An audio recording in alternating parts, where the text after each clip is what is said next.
Welcome to Stuff You Should Know, a production of iHeartRadio.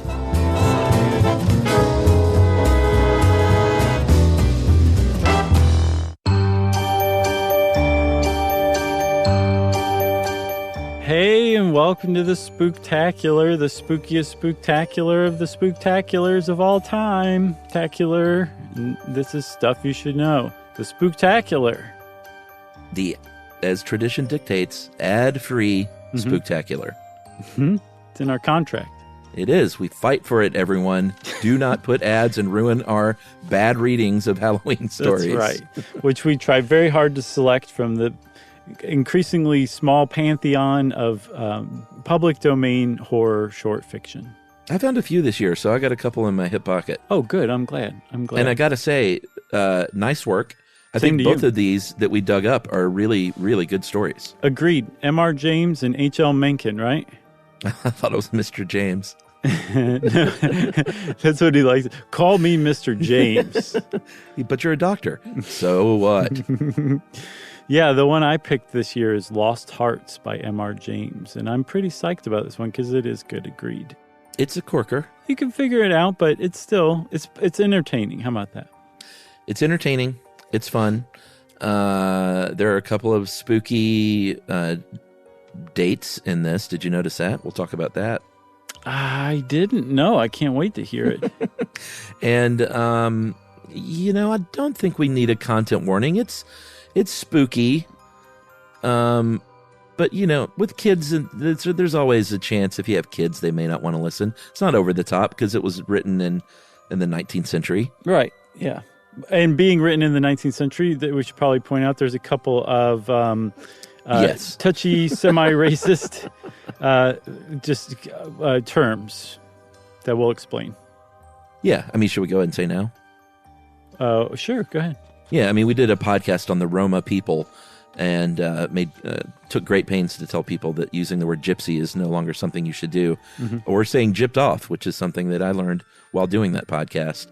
And they used the word gypsy in here a couple of times. They also use Chinaman in here, but they're actually talking about something specific, so we'll explain later, okay? Right, and there's a general, with this one lady, sort of xenophobic bent against people from other countries. She's exactly. She's an archetypal, rural, dyed-in-the-wool, salt-of-the-earth woman. So all that is to say, the opinions expressed therein do not represent those of the host of Stuff You Should Know. Very nice. Herewith, forthwith, guarantee void in Tennessee. All right. Should everyone turn the lights down? I've got my lights dimmed. Do you? Nice. Yeah, let's do that. This is the first time we're not in the same room holding hands. I know. I'm a little scared. I'm a little scared too. I can't see the paper as well with that light off, so I'm going to turn it back on. Okay. Turn the lights down. Pour yourself a spoopy drink. And gather the kids. And here we go for the 2021 Spooktacular. And this is Lost Hearts by M.R. Mr. James. I'll start, okay? Sure.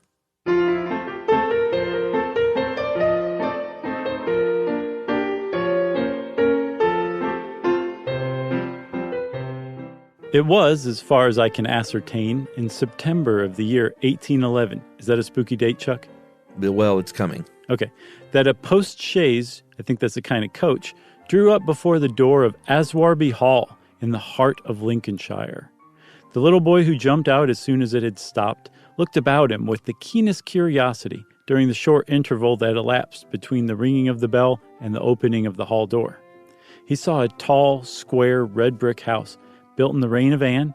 A stone-pillared porch had been added in the purest classical style of 1790. The windows of the house were many, tall and narrow, with small panes and thick white woodwork. A pediment, pierced with round window, crowned the front. There were wings to the left and the right, connected by curious glazed galleries, supported by colonnades, with the central block. These wings plainly contained the stables and offices of the house. Each was surmounted by an ornamental cupola with a gilded vane. Cupola, huh? You know, I always said cupola, and then every single person on the Inspiration 4 crew called that thing on the Dragon capsule the cupola, so I'm just going with that now. All right. An evening light shone on the building, making the window panes glow like so many fires. So many. Away from the hall in front stretched a flat park studded with oaks and fringed with firs, which stood out against the sky. The clock in the church tower, buried in trees on the edge of the park, only its golden weathercock catching the light, was striking 6, and the sound came gently beating down the wind. It was an altogether pleasant impression, though tinged with the sort of melancholy appropriate to an evening in early autumn, that was conveyed to the mind of the boy who was standing in the porch, waiting for the door to open to him. The post-chaise had brought him from Warwickshire, where 6 months before he had been left an orphan. Now, owing to the generous offer of his elderly cousin, Mr. Abney, he had come to live at Aswarby. The offer was unexpected because all who knew anything of Mr. Abney looked upon him as a somewhat austere recluse, into whose steady-going household the advent of a small boy would import a new, and it seemed incongruous, element. The truth is that very little was known of Mr. Abney's pursuits or temper. The professor of Greek at Cambridge had been heard to say that no one knew more of the religious beliefs of the later pagans than did the owner of Aswarby. Certainly his library contained all the then available books bearing on the mysteries, the Orphic poems, the worship of Mithras, and the Neoplatonists.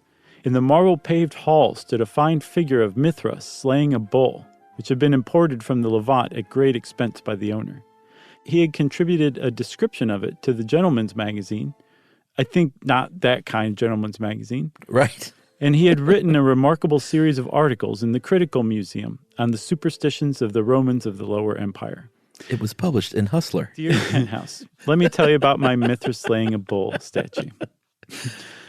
He was looked upon, in fine, as a man wrapped up in his books, and it was a matter of great surprise among his neighbors that he should even have heard of his cousin, Stephen Elliott, much more that he should have volunteered to make him an inmate of Aswarby Hall.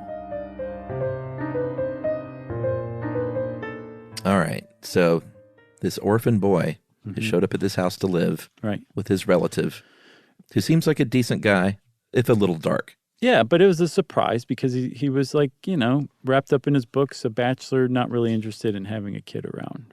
All right, shall I? Mm-hmm. Whatever may have been expected by his neighbors, it is certain that Mr. Abney, the tall, the thin, the austere, seemed inclined to give his young cousin a kindly reception. The moment the front door was opened, he darted out of his study, rubbing his hands with delight. "How are you, my boy? How are you? How old are you?" said he. "That is, you are not too much tired, I hope, by your journey to eat your supper." "No, thank you, sir," said Mr. Elliott. "I'm pretty well." "Oh, that's a good lad, said Mr. Abney. "And how old are you, my boy?" It seemed a little odd that he should have asked the question twice in the first 2 minutes of their acquaintance. "I'm 12 years old next birthday, sir," said Stephen. "And when is your birthday, my dear boy? 11th of September, eh?" Spooky date. I think he predicted the whole thing. I got you, okay. Mr. James did. 11th of September, eh? That's very well. Nearly a year hence, isn't it? I like to get these things down in my book. Sure it's 12? Certain? "Yes, quite sure, sir." Well, take him to Mrs. Bunch's room, Parks, and let him have his tea, supper, whatever it is. "Yes, sir," answered the staid Mr. Parks, and conducted Stephen to the lower regions. Mrs. Bunch was the most comfortable and human person whom Stephen had as yet met in Aswarby. She made him completely at home. They were great friends in a quarter of an hour, and great friends they remained. Mrs. Bunch had been born in the neighborhood some 55 years before the date of Stephen's arrival, and her residence at the Hall was of 20 years' standing. Consequently, if anyone knew the ins and outs of the house and the district, Mrs. Bunch knew them, and she was by no means disinclined to communicate her information.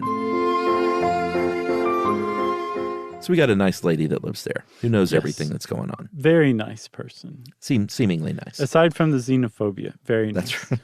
As we will see. Certainly there were plenty of things about the Hall and the Hall gardens which Stephen, who was of an adventurous and inquiring turn, was anxious to have explained to him. Who built the temple at the end of the Laurel Walk? Who was the old man whose picture hung on the staircase, sitting at a table with a skull under his hand? These and many similar points were cleared up by the resources of Mrs. Bunch's powerful intellect. There were others, however, of which the explanations furnished were less satisfactory. One November evening, Stephen was sitting by the fire in the housekeeper's room, reflecting on his surroundings. "Is Mr. Abney a good man, and will he go to heaven?" He suddenly asked, with the peculiar confidence with which children possess in the ability of their elders to settle these questions, the decision of which is believed to be reserved for other tribunals. Can't wait to hear this one. I really haven't even worked out how I'm going to do it. Let's try this. Good? Bless the child, said Mrs. Bunch. Master's as kind a soul as I ever see. Didn't I... She's like my age. She's 55? Yeah, but old-timey 19th century 55. Okay, Way sure. different. Didn't I never tell you of the little boy as he took in out of the street, as you may say, this 7 years back, and the little girl 2 years after I first come here? No, do tell me all about that, Mrs. Bunch, now this minute. Easy. Sorry, I added that. So this guy took in a couple of other kids, huh? Yep. All right. Well, said Mrs. Bunch, the little girl I don't seem to recollect so much about. I know Master brought her back with him from his walk one day and give orders to Mrs. Ellis, as was housekeeper then, as she should be took every care with. And the poor child hadn't no one belonging to her. She told me so her own self.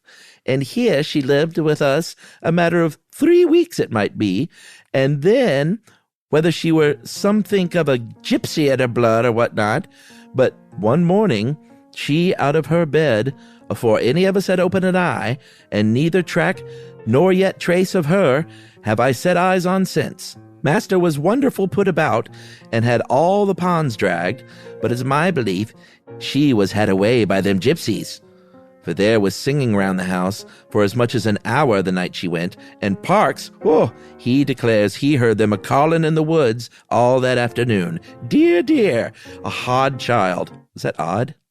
I think she's saying odd in the old-timey way with an H. Okay, a odd child she was, so silent in her ways and all, but I was wonderful taken up with her, so domesticated she was. Surprising. And what about the little boy? Said Stephen. Oh, that poor boy, sighed Mrs. Bunch. He was a foreigner. Jevony, he called himself, and he come a-tweaking his hurdy-gurdy roundabout. He was tweaking? Tweaking his hurdy-gurdy. He wasn't twerking, at least. No. Tweaking his hurdy-gurdy round and about the drive one winter day, and Master at him in that minute, and asked all about where he came from, how old he was, how he made his way, and where was his relatives, and all his kind heart could wish. But it went the same way with him. They're an unruly lot, them foreign nations, I do suppose, and he was off one fine morning just the same as the girl. Why he went and what he done was our question for as much as a year after, for he never took his hurdy-gurdy, and there it lays on the shelf. What is hurdy-gurdy? A hurdy-gurdy, it's like a kind of like a musical instrument. I think okay. like a squeeze box maybe. Oh. So a Mom's little got a boy squeeze named box. Giovanni showed up squeezing his squeeze box on their driveway, and Mr.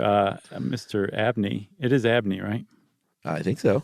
Mr. Abney brought him in the house and was asking him a bunch of questions and then took him under his wing. Yeah, like every kid he finds, he's like, how old are you? When's your birthday? Yeah, come inside. You're mine Nothing now. creepy at all. So I think you guys can all see what we were talking about with Mrs. Bunch, right? Yeah. I think so. I think so. The remainder of the evening was spent by Stephen in miscellaneous cross-examination of Mrs. Bunch and in efforts to extract a tune from the hurdy-gurdy. That night he had a curious dream. At the end of the passage at the top of the house, in which his bedroom was situated, there was an old disused bathroom. It was kept locked, but the upper half of the door was glazed, and since the muslin curtains which used to hang there had long been gone, you could look in and see the lead-lined bath affixed to the wall on the right hand, with its head towards the window. On the night of which I am speaking, Stephen Elliott found himself, as he thought, looking through the glazed door. That means there was a window in it. Mm-hmm. The moon was shining through the window, see? And he was gazing at a figure which lay in the bath. Oof. His description of what he saw reminds me of what I once beheld myself in the famous vaults of St. McAn's Church in Dublin, which possesses the horrid property of preserving corpses from decay for centuries. A figure, inexpressibly thin and pathetic, of a dusty leaden color, enveloped in a shroud-like garment, the thin lips crooked into a faint and dreadful smile, the hands pressed tightly over the region of the heart. As he looked upon it, a distant, almost inaudible moan seemed to issue from its lips, and the arms began to stir. The terror of the sight forced Stephen backwards, and he awoke to the fact that he was indeed standing on the cold boarded floor of the passage in the full light of the moon. With a courage which I do not think can be common among boys of his age, he went to the door of the bathroom to ascertain if the figure of his dream were really there. It was not, and he went back to bed. Keep going? Yeah, well, this is getting creepy. I know, that's what I'm saying. It's a good one. He saw a straight-up, scary, decaying ghost in the bathtub. Mm-hmm. Mrs. Bunch was much impressed next morning by his story and went so far as to replace the muslin curtain over the glazed door of the bathroom, a.k.a. the window. Mr. Abney, moreover, to whom he confided his experiences at breakfast, was greatly interested and made notes of the matter in what he called his book. The spring equinox was approaching, as Mr. Abney frequently reminded his cousin, adding that this had been always considered by the ancients to be a critical time for the young, that Stephen would do well to take care of himself and shut his bedroom window at night, and that the Censorinus had some valuable remarks on the subject. Two incidents that occurred about this time made an impression upon Stephen's mind. Chuck will share those two incidents with us now. The first was after an unusually uneasy and oppressed night that he had passed, though he could not recall any particular dream that he had had. The following evening, Mrs. Bunch was occupying herself in mending his nightgown. "Gracious me, Master Stephen," she broke forth rather irritably. "How do you manage to tear your nightdress all to flinders this way? Look here, sir. What trouble you do give to poor servants that have to darn and mend after you." There was indeed a most destructive and apparently wanton series of slits or scorings in the garment, which would undoubtedly require a skillful needle to make good. They were confined to the left side of his chest, long parallel slits about 6 inches in length, some of them not quite piercing the texture of the linen. Stephen could only express his entire ignorance of their origin. He was sure that they were not there the night before. "But," he said, "Mrs. Bunch, they's just the same as the scratches on the outside of my bedroom door, and I'm sure I never had anything to do with making them." I think it gets it across. I think I've nailed young Stephen. I think you're nailing it. He's moving closer and closer to Cockney as we go. That's the one I can do. That's the one anybody who can only do one can do. Mrs. Bunch gazed at him open-mouthed, then snatched up a candle, departed hastily from the room, and was heard making her way upstairs. In a few minutes, she came down. "Well," she said, "Master Stephen, it's a funny thing to me how them marks and scratches can a-come there too high up for any cat or dog to have made 'em, much less a rat, for all the world like a Chinaman's fingernails, as my uncle in the tea trade used to tell us of when we was girls together. I wouldn't say nothing to Master, not if I was you, Master Stephen, my dear, and just turn the key of your door when you go to your bed."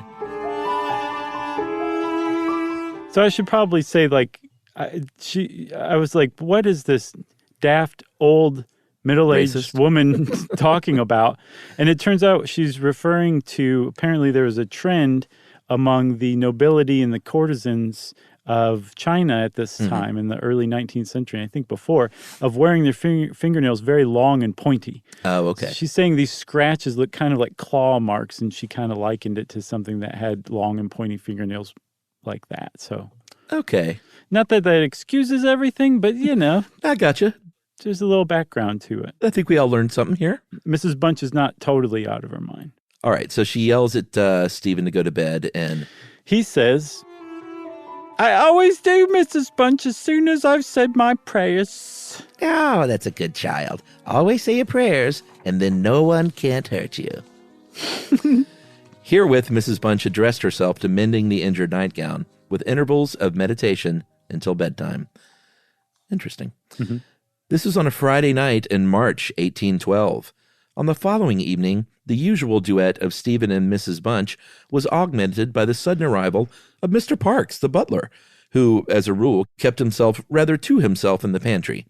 He did not see that Stephen was there. He was, moreover, flustered and less slow of speech than was his wont. Master may get up his own wine if he likes of an evening, was his first remark. Either I do it in the daytime or not at all, Mrs. Bunch. I don't know what it may be. Very like it's the rats, or the wind got into the cellars. But I'm not as young as I was, and I can't go through with it as I have done. Well, Mr. Parks, you know it is a surprising place for the rats, is the hall. I'm not denying that, Mrs. Bunch, and to be sure, many a time I've heard the tale from the men in the shipyards about the rats that could speak. I never laid no confidence in that before, but tonight, if I demeaned myself to lay my ear to the door of the further bin, I could pretty much have heard what they was saying. Oh, man, you're crushing it. Oh, there, Mr. Parks, I've no patience with your fancies. Rats talking in the wine cellar, indeed. Well, Mrs. Bunch, I've no wish to argue with you. All I can say is, if you choose to go to the far bin and lay your ear to the door, you may prove my words this minute. What nonsense you do talk. Mr. Parks, not fit for children to listen to.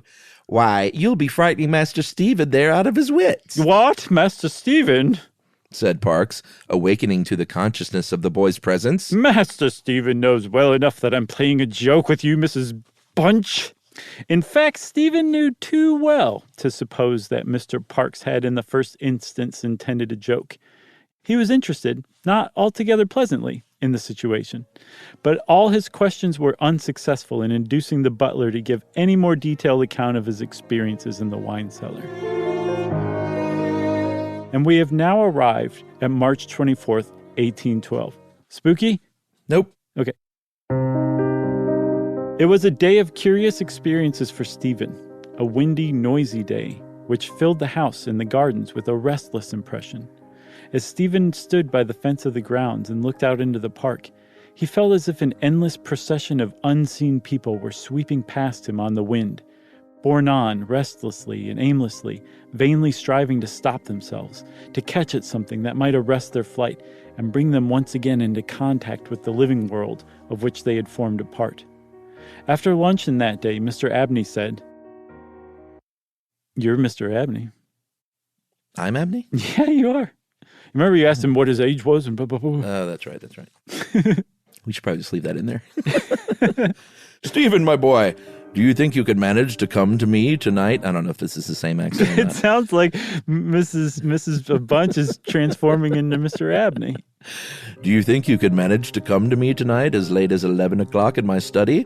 I shall be busy until that time, and I wish to show you something connected with your future life, which it is most important that you should know. You are not to mention this matter to Mrs. Bunch, nor to anyone else in the house, and you had better go to your room at the usual time. Here was a new excitement added to life. Stephen eagerly grasped at the opportunity of sitting up till 11 o'clock. He looked in at the library door on his way upstairs that evening, and he saw a brazier, right? Or A brazier? Which he had often noticed in the corner of the room. It's like a little grill. I think so. Moved out before the fire, an old silver gilt cup stood on the table, filled with red wine, and some written sheets of paper lay near it. Mr. Abney was sprinkling some incense on the brazier. I'm pretty sure that's it. From a round silver box as Stephen passed, but did not seem to notice his step. All right, so what's going on here is he's doing some rite, some ritual. Looks like and it. he told Stephen, like, this is important for him to be a part of, right? Yes. And so now it's the night that he's told Stephen to come down to his study at 11. All right, go ahead. The wind had fallen, and there was a still night and a full moon. At about 10 o'clock, Stephen was standing at the open window of his bedroom, looking out over the country. Still as the night was, the mysterious population of the distant moonlit woods was not yet lulled to rest. From time to time, strange cries, as of lost and despairing wanderers, sounded from across the mere. I think that's a weird way to say meadow. Sure. They might be the notes of owls or water birds, yet they did not quite resemble either sound. Were they not coming near? Now they sounded from the nearer side of the water, and in a few moments they seemed to be floating about among the shrubberies. Then they ceased. But just as Stephen was thinking of shutting the window and resuming his reading of Robinson Crusoe, great book, he caught sight of two figures standing on the gravel terrace that ran along the garden side of the hall. The figures of a boy and a girl, as it seemed. They stood side by side, looking up at the windows. Something in the form of the girl recalled irresistibly his dream of the figure in the bath. The boy inspired him with more acute fear. Whilst the girl stood still, half smiling, with her hands clasped over her heart, the boy, a thin shape, with black hair and ragged clothing, raised his arms in the air with an appearance of menace and of unappeasable hunger and longing. The moon shone upon his almost transparent hands, and Stephen saw that the nails were fearfully long, and that the light shone through them. As he stood with his arms thus raised, he disclosed a terrifying spectacle. On the left side of his chest, there opened a black and gaping rent, and there fell upon Stephen's brain, rather than upon his ear, the impression of one of those hungry and desolate cries that he had heard resounding over the woods at Aswarby all that evening. In another moment, this dreadful pair had moved swiftly and noiselessly over the dry grass, and he saw them no more. Wow. I know, this poor Stephen, he's like, what the H is going on around here? So this ghost kid, he has like no heart, right? He's turned into John Travolta. Oh, boy. All right, this is getting good. You want me to pick it up? Yes, please. All right. Inexpressibly frightened as he was, he determined to take his candle and go down to Mr. Abney's study, for the hour appointed for their meeting was near at hand. The study, or library, opened out of the front hall on one side, and Stephen, urged on by his terrors, did not take long in getting there. To effect an entrance was not so easy. The door was not locked, he felt sure, for the key was on the outside of it as usual. His repeated knocks produced no answer. Mr. Abney was engaged. He was speaking. What? Why did he try to cry out? And why was the cry choked in his throat? Had he too seen the mysterious children? But now everything was quiet, and the door yielded to Stephen's terrified and frantic pushing. On the table in Mr. Abney's study, certain papers were found which explained the situation to Stephen Elliott when he was of an age to understand them. The most important sentences were as follows. It was a belief very strongly and generally held by the ancients, of whose wisdom in these matters I have had such experiences as induces me to place confidence in their assertions. Ooh, a little wordy. That by enacting certain processes, which to us moderns have something of a barbaric complexion, a very remarkable enlightenment of the spiritual faculties in man may be attained. That, for example, by absorbing the personalities of a certain number of his fellow creatures, an individual may gain a complete ascendancy over those orders of spiritual beings which control the elemental forces of our universe. Wow. What a guy. So he's like possessing these people? Something like that. Keep reading, keep reading. Okay. It is recorded of Simon Magus that he was able to fly in the air, to become invisible, or to assume any form he pleased by the agency of the soul of a boy whom, to use the libelous phrase employed by the author of the Clementine Recognitions, he had murdered. I find it set down, moreover, with considerable detail in the writings of Hermes Trismegistus, that similar happy results may be produced by the absorption of the hearts of not less than 3 human beings below the age of 21 years. That's why he's got to know the ages, huh? Mm-hmm. To the testing of the truth of this receipt, I have devoted the greater part of the last 20 years, selecting as the corpora vilia of my experiment such persons as could conveniently be removed without occasioning a sensible gap in society. The first step I effected by the removal of one Phoebe Stanley, a girl of gypsy extraction, on March 24th, 1792. Not creepy. The second, by the removal of a wandering Italian lad named Giovanni Paoli on the night of March 23rd, 1805. Not spooky. The final victim, to employ a word repugnant in the highest degree to my feelings, must be my cousin, Stephen Elliott. His day must be this, March 24, 1812. It's a creepy date? Any of those dates in there creepy? I don't think creepy. The best means of effecting the required absorption is to remove the heart from the living subject, to reduce it to ashes, and to mingle them with about a pint of red wine, preferably port. That's a lot of port. A lot of port. The remains of the first two subjects, at least, will be well to conceal. A disused bathroom or wine cellar will be found convenient for such a purpose. Some annoyance may be experienced from the psychic portion of the subjects, which popular language dignifies with the name of ghosts. But the man of philosophic temperament, to whom alone the experiment is appropriate, will be little prone to attach importance to the feeble efforts of these beings to wreak their vengeance on him.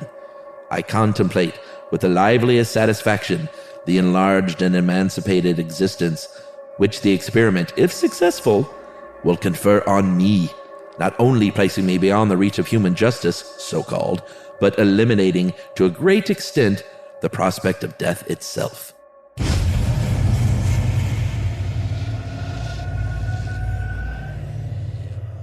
Wow. So he's basically saying, like, I can't even be haunted, and this may make me live forever. Yeah. Like, I'm going to rip the hearts out of 2, now 3 little children, and it'll be worth it because I'm going to be immortal and an amazing dude. Wow. All right, bring it home. I'm going to be like Bradley Cooper in Limitless. That's his goal. What, failing at the box office? So this last paragraph is pretty important, everybody. Hang in there with us. And remember, Stephen heard a cry in the office and then later found these papers that Chuck just read, right? Right. Mr. Abney was found in his chair, his head thrown back, his face stamped with an expression of rage, fright, and mortal pain. In his left side was a terrible lacerated wound, exposing the heart. There was no blood on his hands, and a long knife that lay on the table was perfectly clean. A savage wildcat might have inflicted the injuries. The window of the study was open, and it was the opinion of the coroner that Mr. Abney had met his death by the agency of some wild creature. But Stephen Elliott's study of the papers Chuck just quoted led him to a very different conclusion.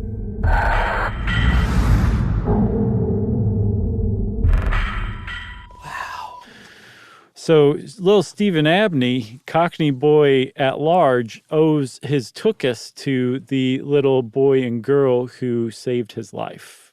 Yeah, they killed him. Murderous ghosts killed a very bad man. I love it. Good stuff. Good voice work. That was great, Chuck. I guess now we should put some ads in here, right? Oh, wait. There's no need for ads because this is our ad-free Halloween version. This spooky story brought to you by Stamps.com. Wow, that was great. So it's time for yours, right? That's right. Oh, boy, who wrote this? Arthur Machen, I believe. That's right. Machen, who is a Welsh writer. Mm-hmm. And I think the deal with the great god Pan, which is what we're going to read, is that it was I think this is the first chapter that originally stood on its own as a short story published in a literary journal or something, or a magazine. The Gentleman's Magazine. That's right. And then he later, I guess, was like, hey, this is not too bad, and expanded it into a novella-length thing. But yeah, we're going to stick to the first chapter. It's one of those ones that, like, if you ask any horror writer what the greatest horror story of all time is, probably the majority of them will say The Great God Pan. Oh, really? Mm-hmm. Oh, interesting. All right. So, nice find, I guess is what I'm trying to say. Here we go, then.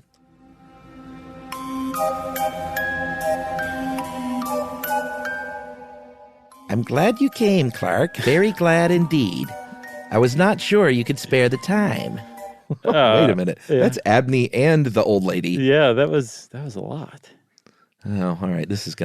I'm gonna have to workshop this as we go, folks. Okay, I know you're locked in the punch. That's it. All right. So he's glad Clark came. Yeah, Clark with an E. Yes. I was able to make arrangements for a few days. Things are not very lively just now, but you have no misgivings, Raymond. Is it absolutely safe? The two men were slowly pacing the terrace in front of Dr. Raymond's house. The sun still hung above the western mountain line, but it shone with a dull red glow that cast no shadows, and all the air was quiet. A sweet breath came from the great wood on the hillside above, and with it, at intervals, the soft murmuring call of the wild doves. Below, in the long, lovely valley, the river wound in and out between the lonely hills, and as the sun hovered and vanished into the west, a faint mist, pure white, began to rise from the hills. Dr. Raymond turned sharply to his friend. Safe? Of course it is. In itself, the operation is a perfectly simple one. Any surgeon could do it. And there is no danger at any other stage? None. Absolutely no physical damage whatsoever. I give you my word. You were always timid, Clark, always, with an E, but you know my history. I have devoted myself to transcendental medicine for the last 20 years. I have heard myself called quack and charlatan and imposter, but all the while I knew I was on the right path. 5 years ago, I reached the goal, and since then, every day has been a preparation for what we shall do tonight. I should like to believe it at all true.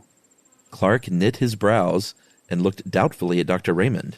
Are you perfectly sure, Raymond, that your theory is not a phantasmagoria, a splendid vision, certainly, but a mere vision after all? Speak up. This is as much as I can speak. It's the E.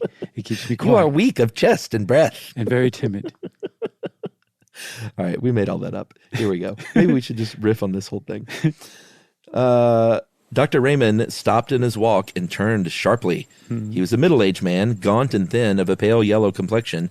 But as he answered Clark and faced him, there was a flush on his cheek. Look about you, Clark. You see... Look about you, Clark. You see the mountain and hill following after hill? As wave on wave, you see the woods and orchard, the fields of ripe corn, and the meadows reaching to the reed beds by the river. You see me standing here beside you and hear my voice, as pleasant as it is. But I tell you that all these things, yes, from that star that has just shone out of the sky to the solid ground beneath our feet, I say that all these are but dreams and shadows, the shadows that hide the real world from our eyes. This is a real world, but it is beyond the glamour, and this vision, beyond these chases and auras, dreams in a career beyond them all is beyond a veil. Do you even know what I'm talking about? I just realized who you're doing, and it's Truman Capote. Is it? Dead Okay. on Truman Capote. Nice work.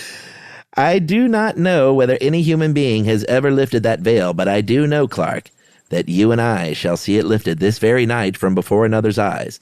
You may think this all strange nonsense. It may be strange, but it is true. And the ancients knew what lifting the veil means. They called it seeing the god Pan. Nice. Nice. Clark shivered. The white mist gathering over the river was chilly. It is wonderful indeed, he said.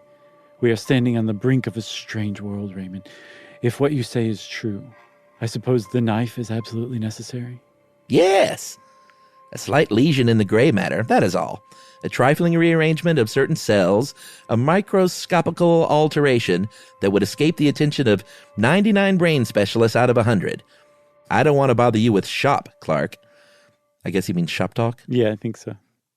I might give you a mass of technical detail, which would sound very imposing and would leave you as enlightened as you are now, but I suppose you have read casually in out-of-the-way corners of your paper that immense strides have been made recently in the physiology of the brain.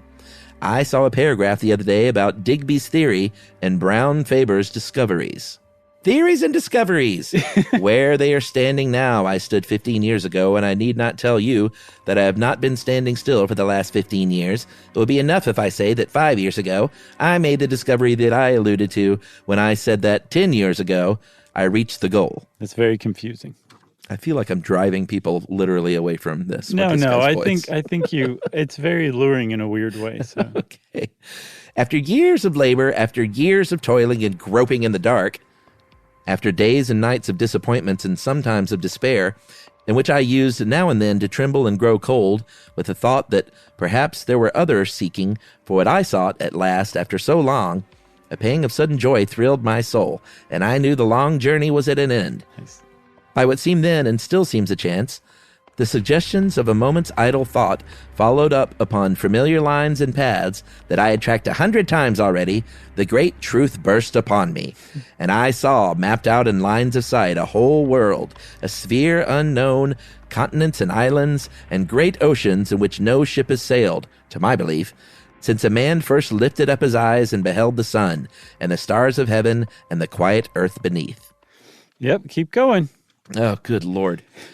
You will think this all high-flown language, Clark, but it is hard to be literal, and yet I do not know whether what I am hinting at cannot be set forth in plain and lonely terms. For instance, this world of ours is pretty well girded now with telegraph wires and cables. Thought, with something less than the speed of thought, flashes from sunrise to sunset, from north to south, across the floods and the desert places. Suppose that an electrician of today were suddenly to perceive that he and his friends have merely been playing with pebbles and mistaking them for the foundations of the world. Suppose that such a man saw uttermost space lie open before the current, and words of men flash forth to the sun and beyond the sun into the systems beyond, and the voice of articulate speaking men echo in the waste void that bounds our thought. What do you think about that analogy, sir? As analogies go, that is a pretty good analogy of what I've done. You can understand now a little of what I felt as I stood here one evening. It was a summer evening, and the valley looked much as it does now. I stood here and saw before me the unutterable, the unthinkable gulf that yawns profound between two worlds, the world of matter and the world of spirit. I saw the great empty deep stretch dim before me, and in that instant a bridge of light leapt from the earth to the unknown shore, and the abyss was spanned. You may look in Brown Faber's book if you like, and you will find that to the present day men of science are unable to account for the presence or to specify the functions of certain group of nerve cells in the brain. Last one. I'm sorry, everybody. That group is, as it were, land to yet a mere waste place for fanciful theories. I am not in the position of Brown, Faber, and the specialist. I am perfectly instructed as to the possible functions of those nerve centers in the scheme of things. With a touch, I can bring them into play. With a touch, I say, I can set free the current. With a touch, I can complete the communication between this world of sense and... We shall be able to finish the sentence later on. Yes, the knife is necessary, but think what that knife will effect. It will level utterly the solid wall of sense, and probably for the first time since man was made, a spirit will gaze on a spirit world. Clark, Mary will see the god Pan. Very nice, Chuck. Wow. Wow. I feel like we need to recap that. So he's doing these brain experiments, basically, where he says he can connect. I mean, he really just needed that last paragraph where he can connect people to the spirit world, right? Yeah, that basically with the scrambling of a few neurons that only he knows the true purpose of, he can basically he can take you to a different dimension. I guess where you can see God. Yeah, God Pan at least, sure. So now we're picking up with Clark with an E speaking again. You ready? I'm ready. But you remember what you wrote to me? I thought it would be requisite that he whispered the rest in the doctor's ear, be a virgin. Not at all, not at all. That is nonsense, I assure you. Indeed, it is better as it is. I'm quite certain of that. Consider the matter well, Raymond. It is a great responsibility. Something might go wrong. You would be a miserable man for the rest of your days. No, I think not, even if the worst happened. As you know, I rescued Mary from the gutter and from almost certain starvation when she was a child. I think her life is mine, to use as I see fit. Come, it's getting late. We had better go in. Not a good guy. No. Being canceled as we speak. So he's saying, he found this poor homeless girl, and now that he raised her and gave her a life, he can do whatever he wants with her life. So now poor Mary is going to be the first test subject for seeing the great god Pan. And I'll take up some slack from you. Please do. Dr. Raymond led the way into the house, through the hall, and down a long, dark passage. He took a key from his pocket and opened a heavy door and motioned Clark with an E into his laboratory. It had once been a billiard room and was lighted by a glass dome in the center of the ceiling, whence there still shone a sad gray light on the figure of the doctor as he lit a lamp with a heavy shade and placed it on a table in the middle of the room. Clark looked about him. Scarcely a foot of wall remained bare. There were shelves all around laden with bottles and phials of all shapes and colors, and at one end stood a little Chippendale bookcase with its shirt off and oiled in baby oil. Raymond pointed to this. You see that parchment, Oswald Crolius? He was one of the first to show me the way, though I don't think he ever found it himself. That is a strange saying of his. In every grain of wheat, there lies hidden the soul of a star. Okay. I guess it makes sense in a weird way. Sure. There was not much furniture in the laboratory. The table in the center, a stone slab with a drain in one corner, the 2 armchairs on which Raymond and Clark were sitting. That was all, except an odd-looking chair at the furthest end of the room. Clark looked at it and raised his eyebrows. Yes, that is the chair, said Raymond. We may as well place it in position. He got up and wheeled the chair to the light and began raising and lowering it, letting down the seat, setting the back at various angles, and adjusting the footrest. It looked comfortable enough, and Clark passed his hand over the soft green velvet as the doctor manipulated the levers. Now, Clark, make yourself quite comfortable. I have a couple of hours' work before me. I was obliged to leave certain matters to the last. Raymond went to the stone slab, and Clark watched him drearily as he bent over a row of phials and lit the flame under the crucible. The doctor had a small hand lamp, shaded as the larger one, on a ledge above his apparatus, and Clark, who sat in the shadows, looked down at the great shadowy room, wondering at the bizarre effects of brilliant light and undefined darkness contrasting with one another. Soon he became conscious of an odd odor. At first, the merest suggestion of an odor in the room, and as it grew more, he decided he felt surprised that he was not reminded of the chemist's shop or the surgery. Whoever smelt it dealt it. Clark found himself idly endeavoring to analyze the sensation, and half-conscious, he began to think of a day, 15 years ago, that he had spent roaming through the woods and meadows near his own home. It was a burning day at the beginning of August. The heat had dimmed the outlines of all things and all distances with a faint mist, and people who observed the thermometer spoke of an abnormal register, of a temperature that was almost tropical. Strangely, that wonderful hot day of the 50s rose up again in Clark's imagination, the sense of dazzling, all-pervading sunlight seeming to blot out the shadows and the lights of the laboratory.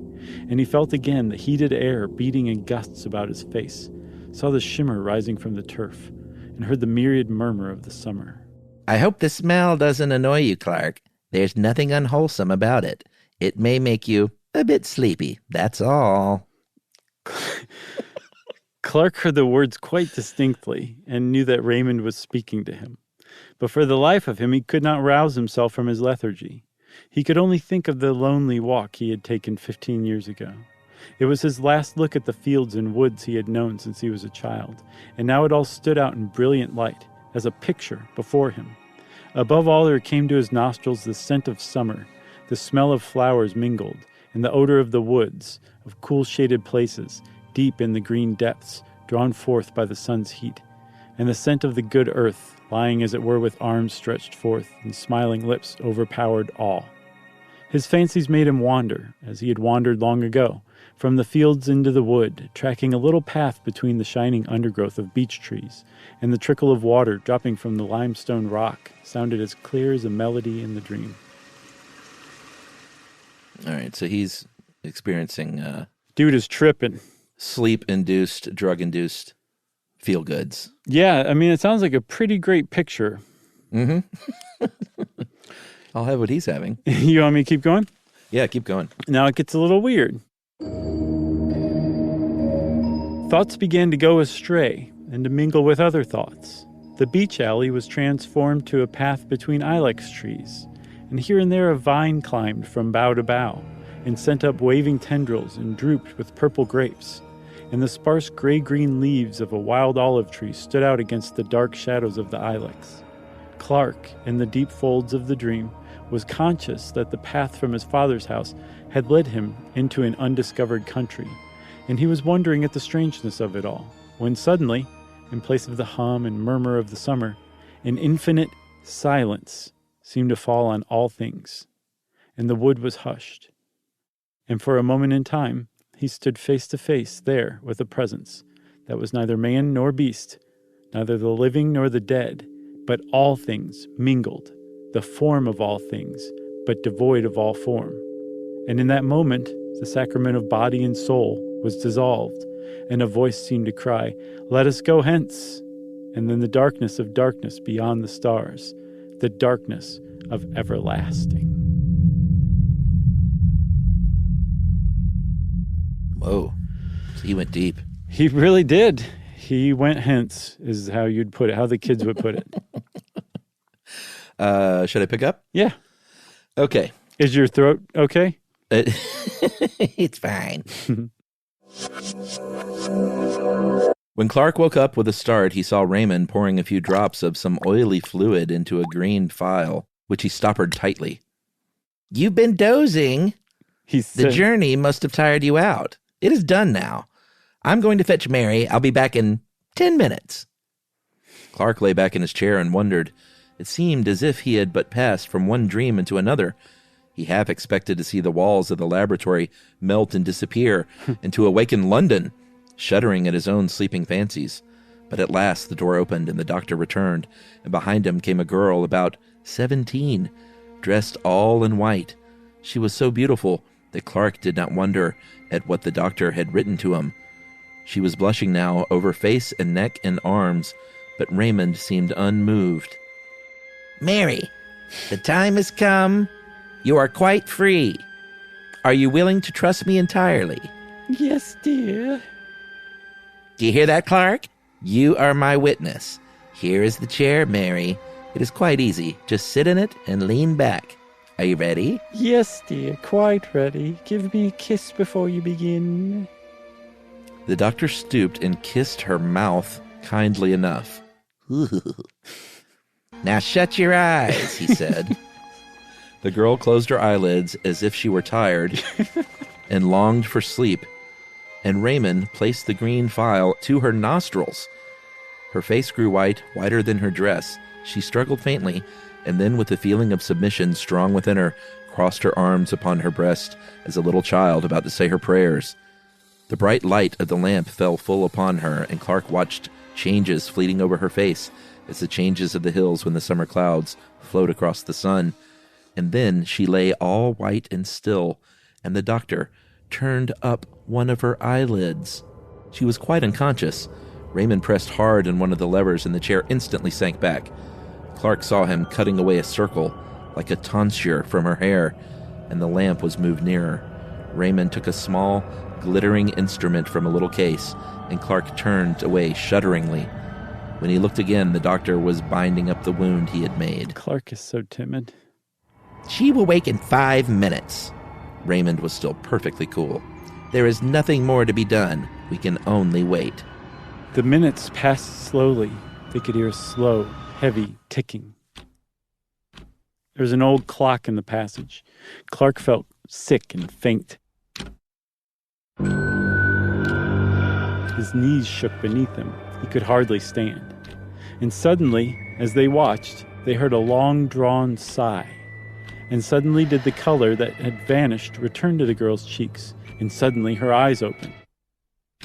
Clark quailed before them. They shone with an awful light, looking far away, and a great wonder fell upon her face, and her hands stretched out as if to touch what was invisible.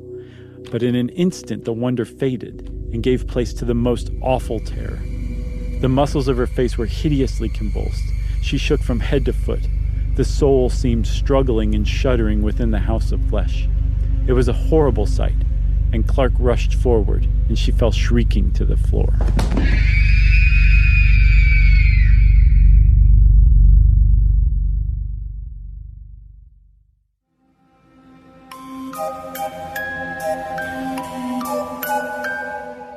Three days later, Raymond took Clark to Mary's bedside.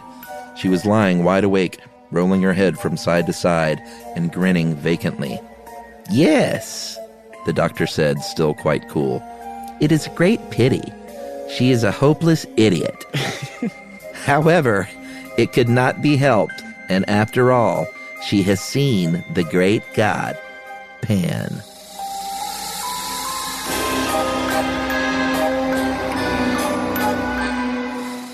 Very nice. Wow. Wow-wee, wow-woo. Definitely not a Dr. Feelgood. No, a Dr. Feel Bad, I guess is the best way to put it. I think so. A Dr. Make Bad. That was really great, Chuck. This is truly the most spookiest spooktacular of spook time. Yes, and we appreciate everyone who listens to these every Halloween. Mm-hmm. It's one of our favorites to do because we get to just have a little bit of fun and be goofy. What do you mean? Like, that was a straight read. But everyone, Halloween looks like it's probably on for the most part this year. Yay! So be careful out there still and stay safe. Yep. And enjoy yourselves. Yes. Follow CDC guidelines for trick-or-treating. Or Fauci will get you in your sleep. Happy Halloween, everybody.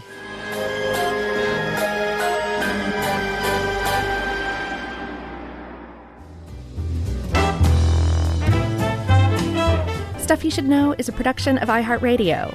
For more podcasts from iHeartRadio, visit the iHeartRadio app, Apple Podcasts, or wherever you listen to your favorite shows.